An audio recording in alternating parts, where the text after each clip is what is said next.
As when we wake up on a Saturday morning. And we're going to go straight to a Fox News alert. Major progress with North Korea, the communist country, putting its missile testing on hold and closing one of its nuclear sites. Yeah, this olive branch coming as President Trump prepares for his high-stakes meeting with dictator Kim Jong-un. Jillian Turner is live in Washington with the breaking news unfolding at this very hour. Jillian, good morning.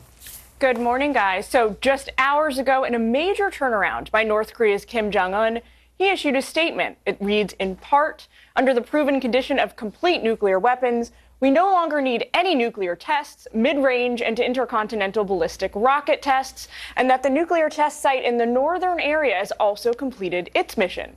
Now, President Trump weighed in shortly thereafter with the tweet. He said, quote, North Korea has agreed to suspend all nuclear tests and close up a major test site. This is very good news for North Korea and the world.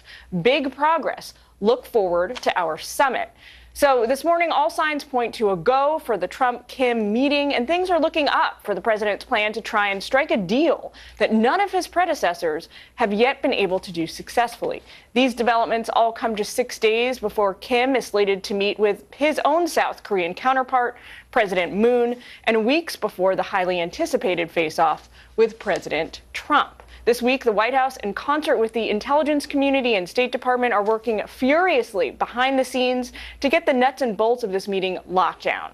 Guys? All right, a lot coming up, Jillian. Look, this initially is very good news, and good news for President Trump, showing that direct engagement and tough talk is actually benefiting him. We don't know ultimately where this will go, but you listen to the experts on this, General Jack Keane as one of them, and he talks about how positive this is moving, and it's moving in the right direction. Here's what he said.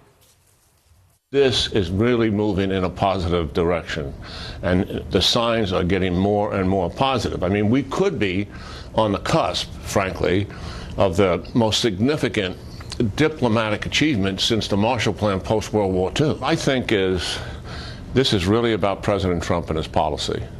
He wanted maximum pressure on the regime. I think because of the way President Trump has conducted himself, and some of it's his rhetoric, but some of it's mostly its policy actions and how he's dealt with Syria twice in making strikes there.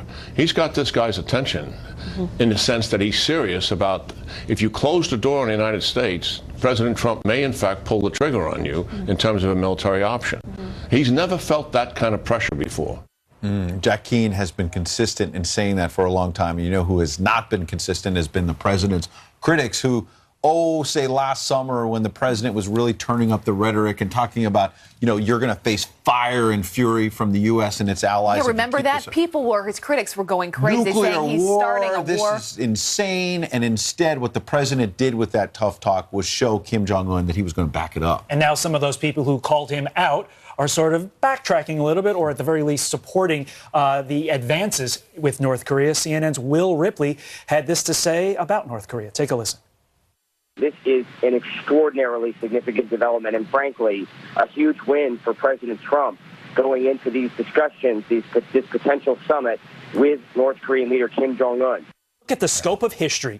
Appeasing does not work. Example A, World War II. We saw it then. President Trump is demonstrating force to the world, and the world is recognizing. It takes a lot for CNN to say, you know what, that's a win for the president. What else are you going to say, though? Right. I mean, this is a direct example of when diplomacy can work. You look at what has played out in the Middle East over the past couple decades. We have been at war in the Middle East. No one wanted to go to war with North Korea. This is when diplomacy can work to our best advantage. We'll see how this continues to play out. But Kim Jong-un, he spoke to his party yesterday, and for him it's a win-win as well, because he can say, I have delivered for my dad and my granddad. We have now built up our nuclear program, but at the same time we can open up to the West. They've been sanctioned so hard, as you said, Ed, that the president was criticized for a lot of the way he handled it late last year, but those sanctions have left that country starving. When Jack Keane says that this could be the greatest diplomatic achievement since the Marshall Plan in World War II. You know what that means? Some Trump aides this week told Bloomberg he could win the Nobel Peace Prize, the president. Could you imagine his critics,